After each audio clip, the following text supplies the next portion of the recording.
प्रीति का अपना कोई नहीं था। वो इस दुनिया में बिल्कुल अकेली थी। पेट भरने और जिंदा रहने के लिए प्रीति रेलवे स्टेशन पर आलू की सब्जी और रोटी का ठेला लगाया करती थी। ट्रेन के आने का समय हो गया है, ये ट्रेन बस आती ही होगी, तब तक मैं ये आलू की सब्जी गरम कर देती हूँ और रोटियां सेकनी शुरू कर देती हूँ। प्रीति के इतना बोलते ही ट्रेन स्टेशन पर पहुंच जाती है और ट्रेन के रुकते ही उसमें से लोगों की भीड़ निकलनी शुरू हो जाती है।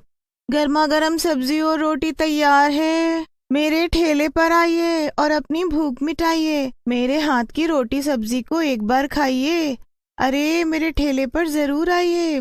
थोड़ी ही देर में प्रीति के ठेले पर लोगों की भीड़ लग जाती है। सभी लोग बड़े ही स्वाद से उसकी आलू की सब्जी और रोटी का लुत्फ उठाते हुए उसकी बहुत तारीफ करते हैं। तभी प्रीति के ठेले के पास भीड़ देखकर सुरेश वहां आ जाता है और प्रीति के हाथ की बनी आलू की सब्जी और रोटी खाने के बाद उसे पैसे देने के लिए जैसे ही अपनी पैंट की जेब में हाथ डालता है तो हे भगवान, मेरे पैसे मैंने तो इसी जेब में रखे थे, फिर कहाँ गए? अब मैं क्या करूं? बाबूजी, ये लोगों से भरी ट्रेन थी। उस ट्रेन में शायद तुम्हारी किसी ने जेब काट ली होगी। वैसे भी ट्रेन में बहुत जेब कतरे घूमते हैं, बस आगे से सावधान रहना। पर मेरे पास वही पैसे थे, मैंने तुम्हारी रोटी सब्जी खाई है, अब उसके पैसे कैसे चुकाऊं? अरे कोई बात नहीं बाबूजी, आते जाते फिर कभी दे देना, अभी रहने दो आप।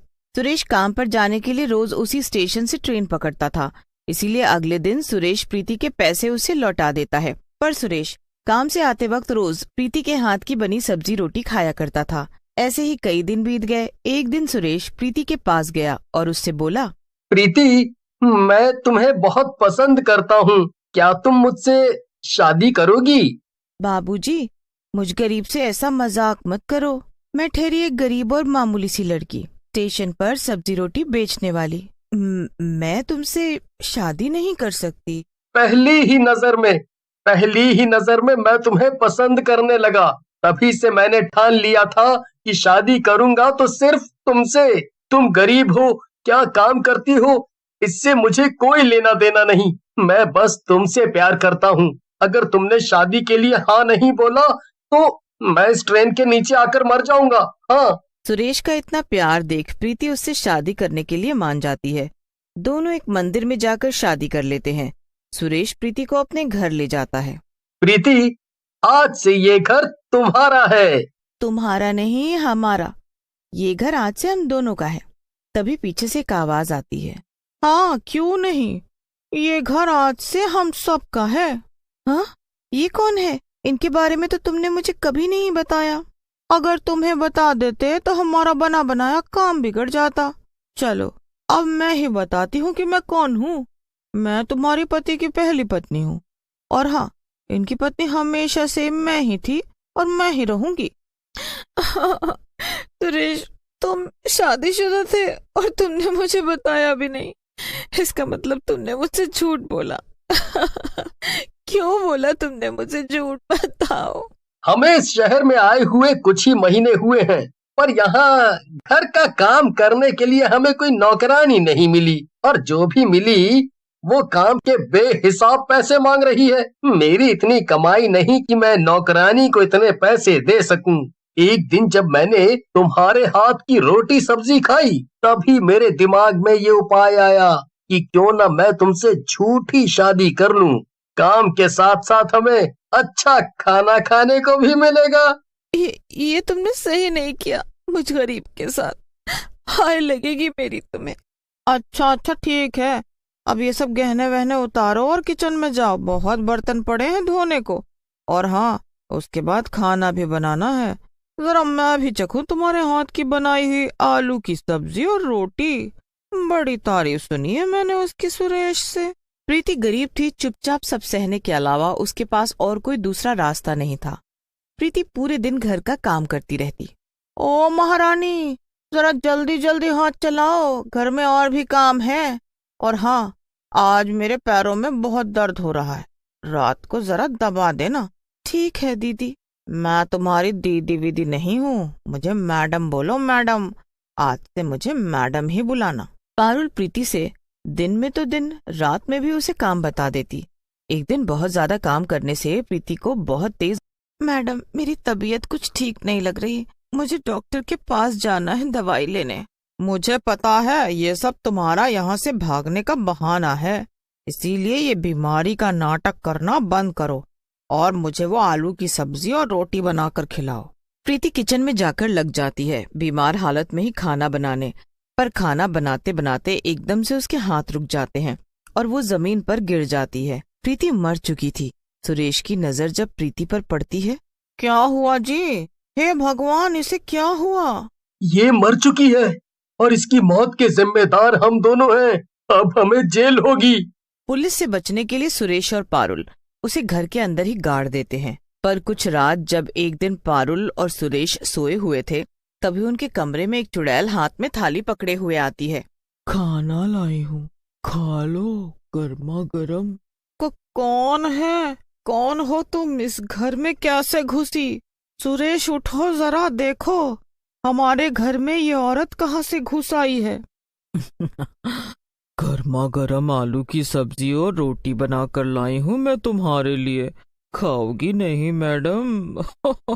इतना सुनते ही पारुल घबरा जाती है। चुड़ैल, चुड़ैल, अरे चुड़ैल! क्या हुआ? क्यों चिल्ला रही हो? और कहाँ है चुड़ैल? देखो, यहाँ कोई चुड़ैल नहीं है। पर वो चुड़ैल थी। वो चुड़ैल बोल रही थी कि आलू की सब्जी और रोटी लाई हूँ तुम्हारे लिए। वो जरूर प्रीति थी। चुड़ैल बनकर वो हमसे बदला लेने आई है, हमें मारने आई है। चुड़ैल पारुल को डराकर गायब हो गई थी। उसके बाद बस थोड़ी ही देर में सुबह हो जाती है और पारुल अपने घर के काम में व्यस्त हो जाती है। सुरेश ऑफिस के लिए जैसे ही बाहर निकलता है, रास्ते में उसे एक औरत उसके सामने आकर खड़ी हो जाती है। उसने मुंह पर लंबा सा घूंघट ओढ़ा था और हाथ में एक थाली, जो दूसरी थाली से ढकी हुई थी ऊपर से। साहब, खाली पेट कभी घर से बाहर नहीं निकलना चाहिए। ये लो, मैं आपके लिए कुछ लाई हूँ, खा लो। मेरे रास्ते से हटो और मुझे जाने दो। वैसे ही मैं पहले से लेट हो गया हूँ। नहीं नहीं, मैं नहीं हटूंगी जब तक तुम मेरे हाथ की ये सब्जी रोटी नहीं खाओगे। वैसे भी तुम्हें मेरे हाथ की आलू की सब्जी और रोटी बहुत पसंद थी। औरत की ये बात सुनकर सुरेश फौरन उसका घूंघट उठाता है। उस घूंघट में एक औरत थी। चुड़ैल, देखो, मुझे जाने दो। मैंने कुछ नहीं किया। मैंने नहीं मारा तुम्हें। तभी एक आदमी उसे हिलाता हुआ बोलता है। अरे भाई, किसने किसको मारा? कौन चुड़ैल? यहाँ कोई चुड़ैल नहीं है। लगता है तुम्हारी तबीयत ठीक नहीं है। जाओ भाई, घर जाओ और किसी डॉक्टर को दिखाओ।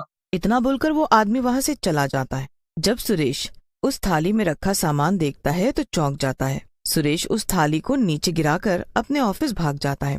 ऑफिस में भी सुरेश डरा सहमा सा रहता है।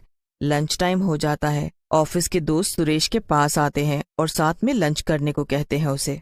सभी दोस्त मिलकर ढाबे पर पहुंचते हैं।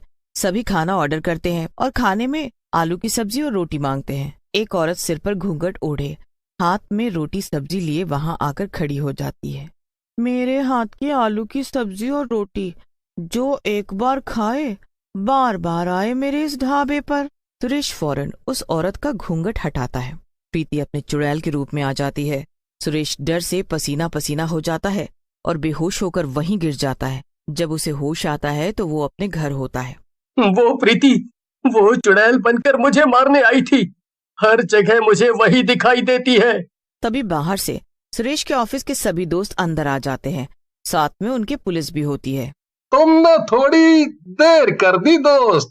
हमें तो यकीन ही नहीं हो रहा कि हमारा दोस्त ऐसा कर सकता है। मतलब क्या है तुम्हारा? मेरी कुछ समझ नहीं आ रहा कि तुम क्या कह रहे हो। और ये पुलिस यहाँ क्या कर रही है? जब तुम बेहोश हुए थे तब तुमने वो सारा राज खोल दिया। बेहोशी की हालत में जो तुमने किया। पुलिस पूरे घर को खोद डालती है पर उन्हें प्रीति की लाश कहीं नहीं मिलती। पर पुलिस लाश मिलने तक दोनों को हिरासत में ले लेती है और जेल में डाल देती है। जेल के अंदर दोनों पति पत्नी बंद बैठे थे। तभी